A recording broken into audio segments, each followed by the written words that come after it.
to say, but we also bring a lot of people to the show because they have something to say, and they're also doing a lot of really good work. I'm Renee. I'm based in Los Angeles, and I welcome you to this episode of Healing Justice in the Midst of Trauma. But I'd like you to hear from my co-hosts, my sister friends, and they just want to check in and give you a welcome. Hi, everyone. I'm Annalisa, and I'm also coming in from LA. Thanks so much for joining us.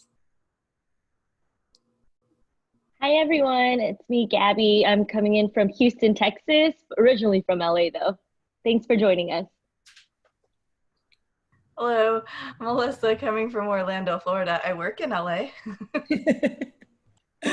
Oh, the virtual community that we're all getting familiar with. You know, when I think of the guests that comes to our show, and particularly the guests today, I look at the gifts that we end up getting and receiving from people like the individuals that you will hear from today.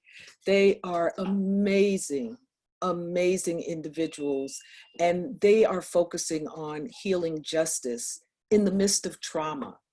Listen to those words, healing justice in the midst of trauma. I'd like to introduce you to Patty Ramirez, and she's a woman of many talents, but her heart and soul is in healing and resilience of trauma. And she wants to impact leaders who are driving social change. She wants to make things happen. And it's all from a sense of healing.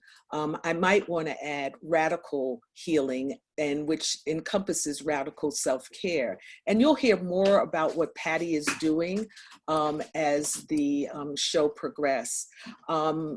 With her is Paula, another kindred spirit. She's a certified yoga and mindfulness instructor. And I could tell you when I went to the doctor today and they said, wow, your heartbeat is so low. I said, that's all the yoga and meditation that I'm doing. That's why I'm so healthy. So I'm right there with you, Paula.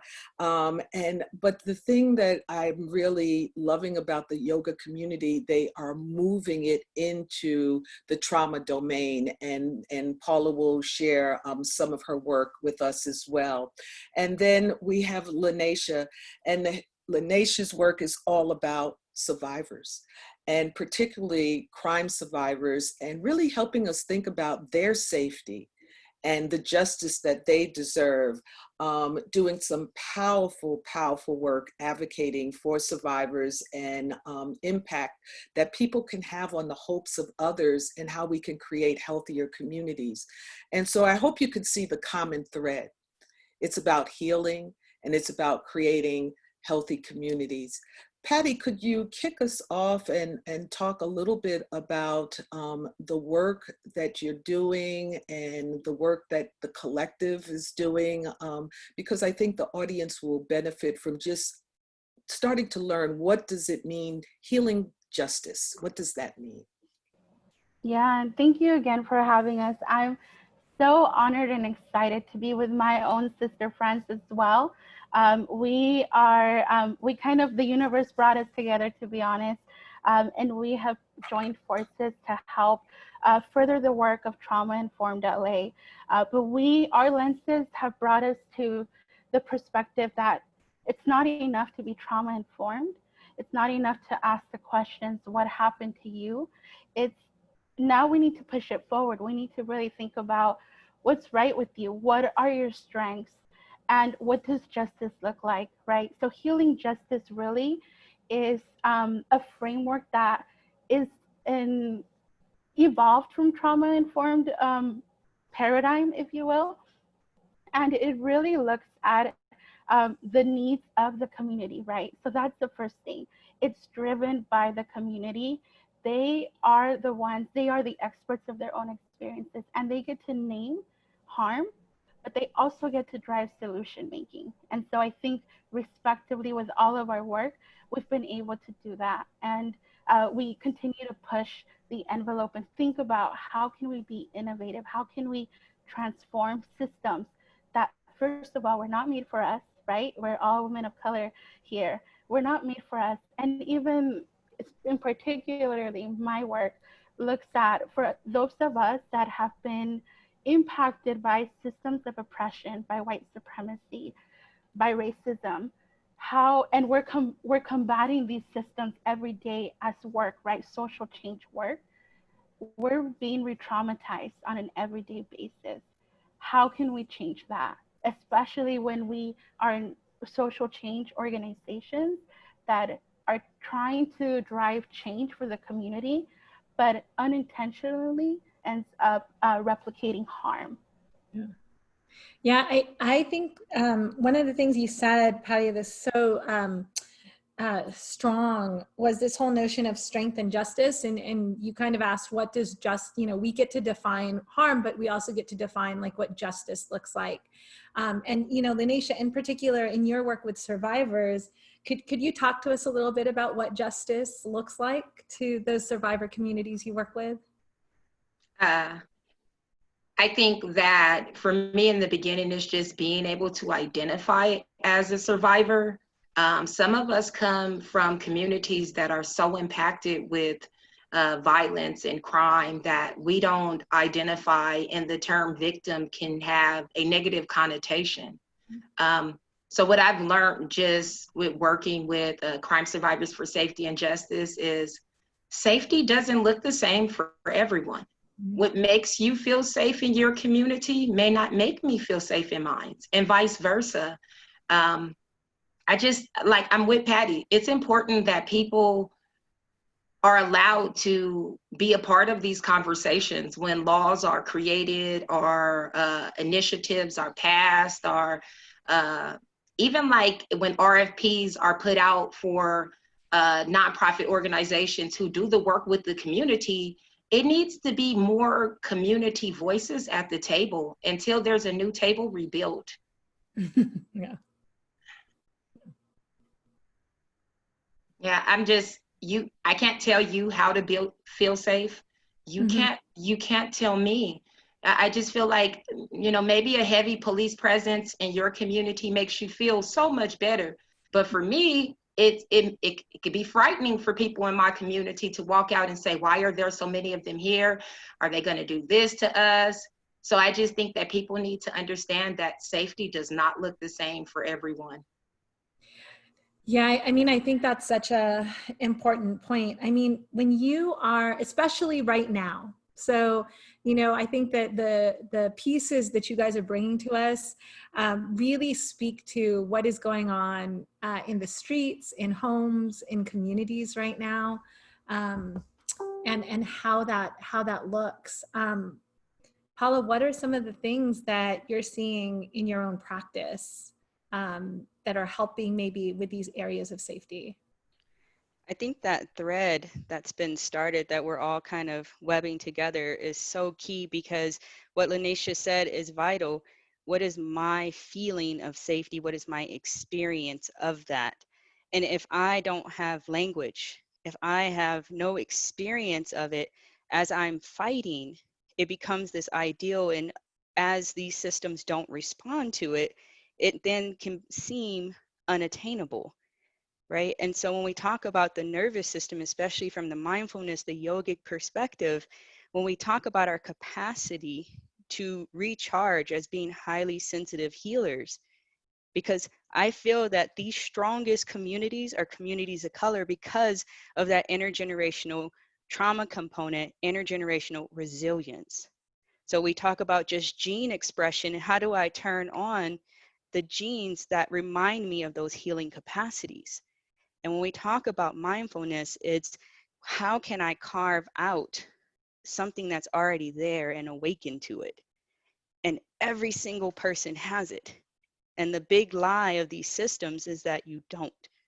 And when we can say you are a natural healer, you are a counselor, and that carries as much weight as somebody who went to school for 6 years, when that can carry as much trust when it comes to systems empowering those people, then we have equity in a spiritual sense in the yogic practices and the survivor practices. But until that time, as long as we are kind of withholding and saying you have to arrive, no, you don't. It's already there. And my grandma already told me some stuff about some things that my counselor couldn't even tell me.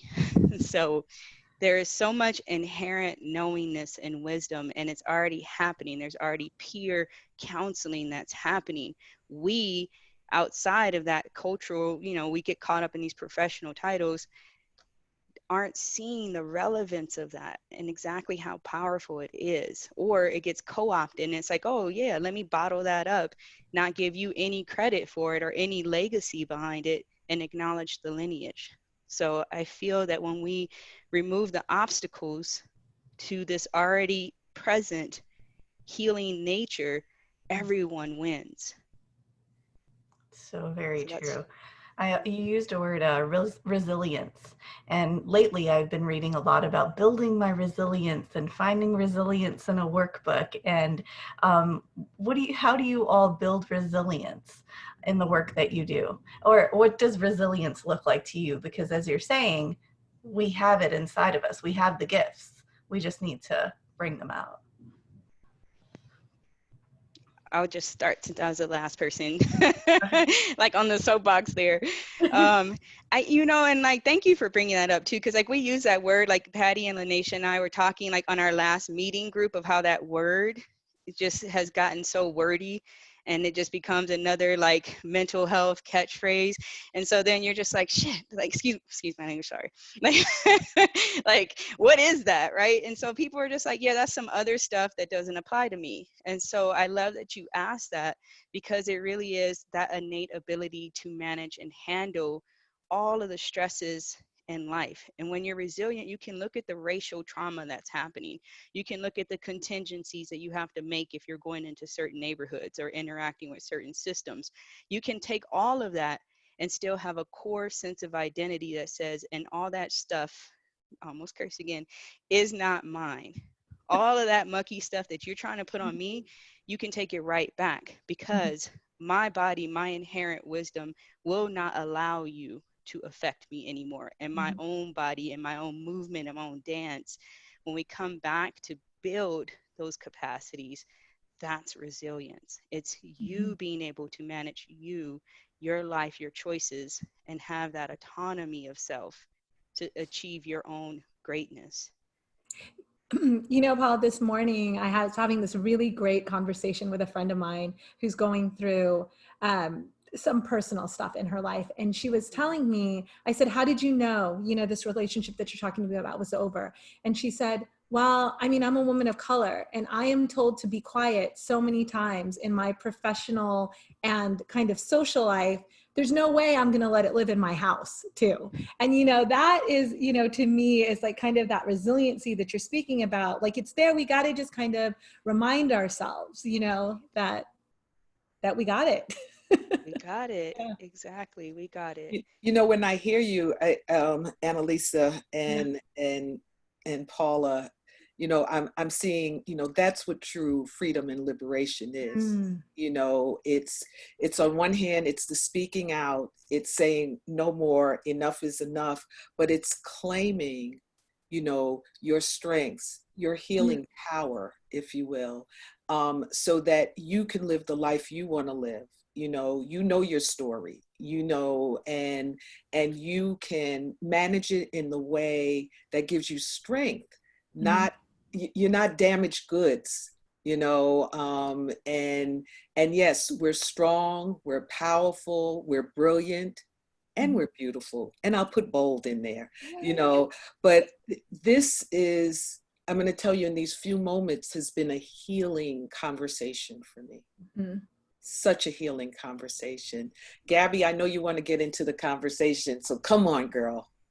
Yeah, I'm like trying to take notes and I'm like realizing I need to process all of this, but really I feel like, especially during this time, during this pandemic, I'm so in awe of our young people, right? Like they've shown us so much resilience by this disruption from COVID-19 with what's happening in their schools. And they are still, a lot of young people that I know, they're still claiming like, we are not damaged goods, we will get through this. And they're still doing their homework with all this distraction.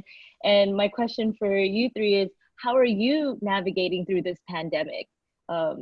how do you reach to the community? What are ways that you're talking to the community during this time? I'll go first or do you want to go first, Patty? Okay, I'll go. For me, I'm working full time. I have a 9th grader, a 6th grader, and a 2nd grader. So yeah, it's been very interesting. I'm that parent who consistently like cries out about homeschooling and how it has just totally disrupted everything. But I have a monthly meeting with the Los Angeles chapter. It's comprised of survivors, all kinds. We have monthly meetings. Usually we're a little bit on the political side, talking about the bills we're trying to get passed. Lately, we've just been inviting different healers to come in and introducing people to different healing practices. We challenged some of our survivors to take a 3-day spiritual bath, which consisted of positive affirmations and kind of bathing in oils with flowers and journaling. So that's one of the things that I'm trying to stay rooted in. Patty consistently talks to me about self-care. We talk to each other about it. We try to push each other to actually engage in it, which we honestly do not. I think it gets really heavy for people who came into this pandemic already a survivor, already being triggered by a lot of things that are happening in day-to-day life. And I think that this really just laid a lot on a lot of survivors, and a lot of people were really struggling in the beginning of COVID. And I think just like with the revolt, that we're calling it a revolt, it's very triggering. I mean, I'm in connection with mothers whose children have been killed by Los Angeles Police Department, and just other mothers whose children have been murdered, and the consistent just violence and hatred and negativity that you see on TV, on social media. You really can't escape it. I think it's been a lot for a lot of people. So I'm always just consistently saying this to myself and saying, listen, find ways to be kind to yourself. In this time, I think it's hard to find balance, because you'll find yourself balanced one moment, and then you might go onto social media and see a whole bunch of racist stuff, and now you're not balanced or centered anymore. So I just say find a moment to just be kind to yourself. Paula loves take a minute to feel it.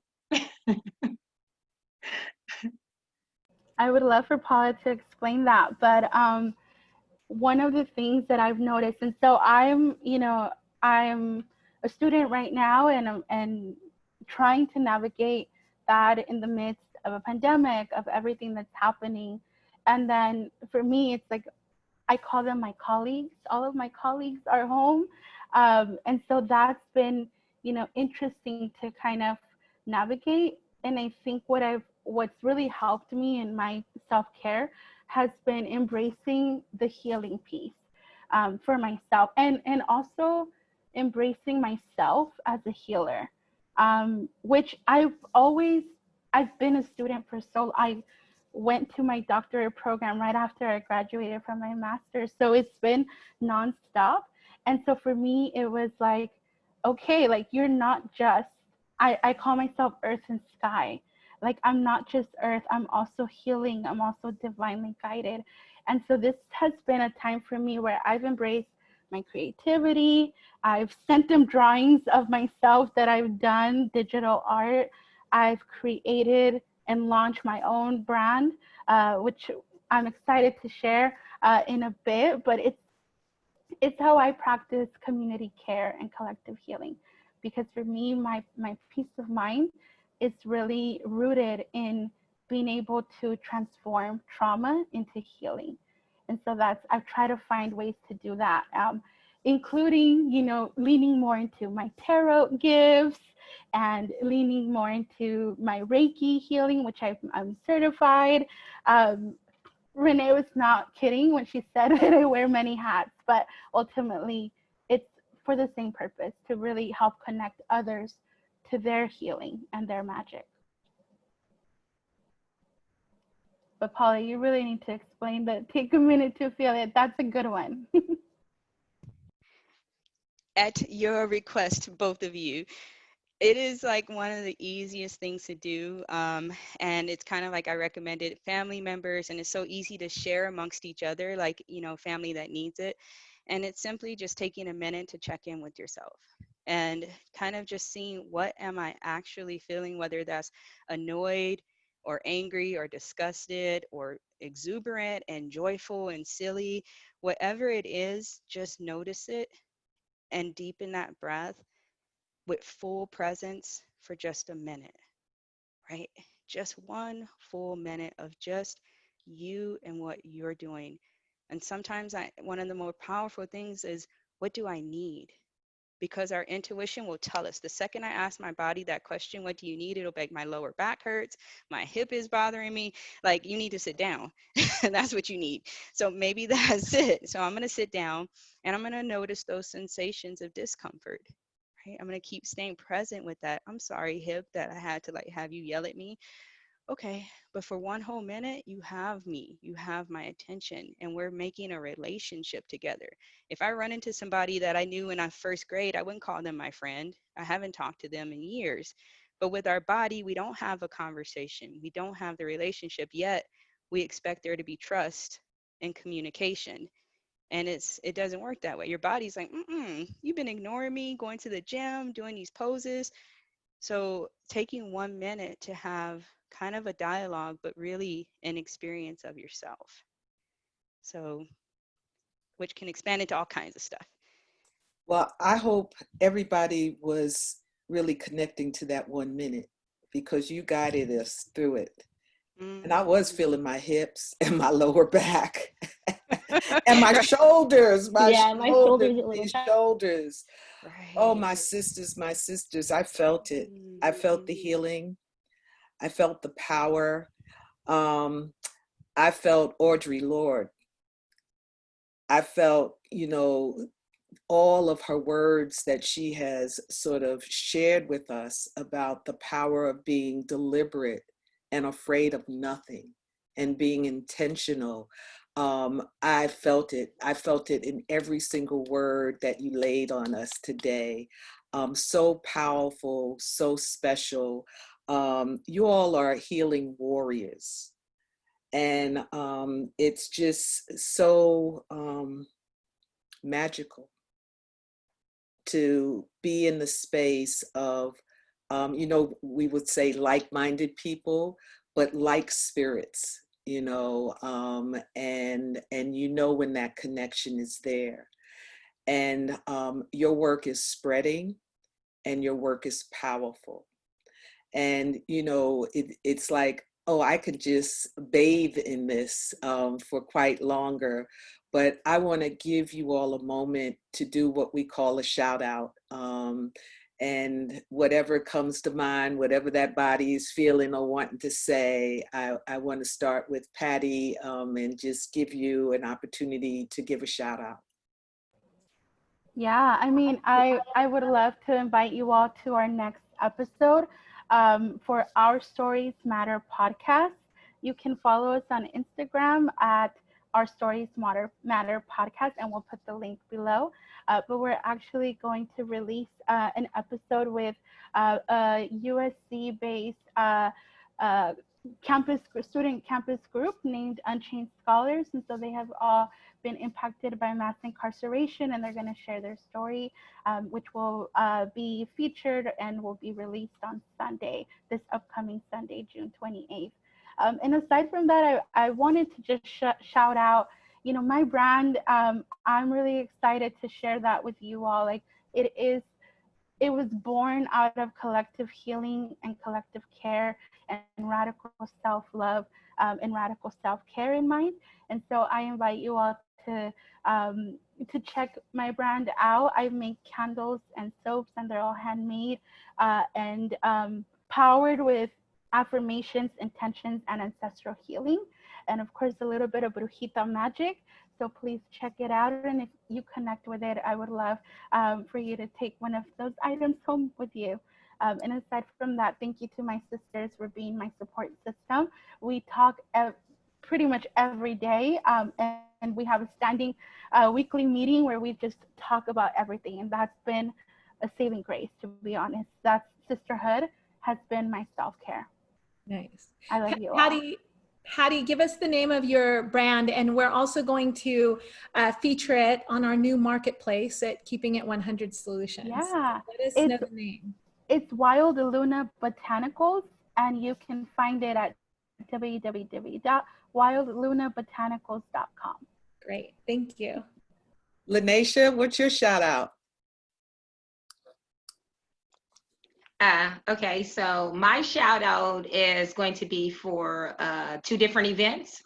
I am working with Restore Justice. We are going to be having an impacted survivors conversation and phone call. We want to make sure that people who are impacted by the system and mass incarceration are being able to check in as survivors during this time. So for more information for that, please add Restore Justice to Facebook or Instagram. All of the information is posted there. If you'd like to attend the event, it's going to be Tuesday, June 30th at 7 p.m. You can send an email to rebecca@restorecal.org. Again, that's going to be a healing event for family members and those impacted by the criminal justice system. And then we have a Crime Survivors for Safety and Justice national conversation with Black survivors coming up. This is race, survivors, and policing and the criminal justice system. This is going to be on July 8th at 6 o'clock. So if you are not if you do not follow Crime Survivors for Safety and Justice on Instagram, Facebook, or Twitter, please do. We want to make sure that we're connecting to all survivors. This is not just about gun violence, it's rape survivors, system impacted survivors. All survivors are welcomed here. I know that some survivor organizations are not so open with impacted survivors, but fortunately we are. So please add us on Facebook, Instagram, that's Crime Survivors for Safety and Justice. And again, that will be a national conversation with Black crime survivors, and that'll be on July 8th at 6 o'clock. Thank you. Paula? Wow, thank you, LaNaisha. And I just want to say Patty's candles are legit. Like this I Am Magic is Palo Santo, sage, and like crystals. So please, if you have an opportunity, it is magical, like for real. And it's been burning 30 hours already. So I just had to put that out. Yes, it's an experience for sure. Thank you, Patty. My shout outs to Project Q. It is a community center organization for homeless LGBTQIA plus youth. They give free workshops, free haircuts, and really just kind of fill in the gap for a lot of the resources that our youth are needing. And then one big existential shout out to love. Like, I want to just have so much love between this thread that we just created, but for everyone. And the reminder that love sometimes requires us to be uncomfortable, that we can be comfortable being uncomfortable, that if we are going to live in integrity, then that means we challenge the circumstances or preventing it for others to live in that kind of experience as well. So when we really have love, I love Bell Hooks, All About Love, that book, in that conscious integrity. Yes. So I just want to say that we can all do it. The more that we do it, the more comfortable we'll get, and we will forget these moments of discomfort, but we will hold in our heart forever the times and the change that we brought about in that compassionate love, compassionate anger, compassionate indignation. They are not bad words. You can be angry, and that might just be your nervous system unthawing from the freeze that people put you through. So shout out to everyone that's healing on the fly, that's healing under trauma. So that's my shout out to everyone that's listening, as far as we all can reach, just in my heart and energetically. Thank you. Thank you. And to my sisters, you all chime in with your shout out. Gabby? Yeah, I have two shout outs again this week. Just feeling the gratitude burst out of my heart. The first shout out is to Annalisa and Dee, who's organizing the Youth March for Black Lives Loud and Proud, which is tomorrow at 10 a.m. at USC Village. Thank you for your labor of love. I know it's been a lot of work, and to the whole team that's put it together, thank you so much. And thank you, Patty, Paula, and LaNaisha, for your time. I think this was such a magical space. I feel my heart skipping a beat. I don't know if that's cheesy or not, but that's really my minute to feel it for today. So thank y'all. Yes. Melissa?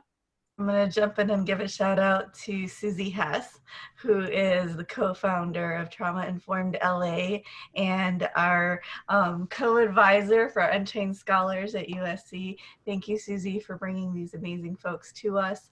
And also, I feel I'm all the way in Florida, right? So I'm feeling the vibration all the way from LA. Thank you. Annalisa?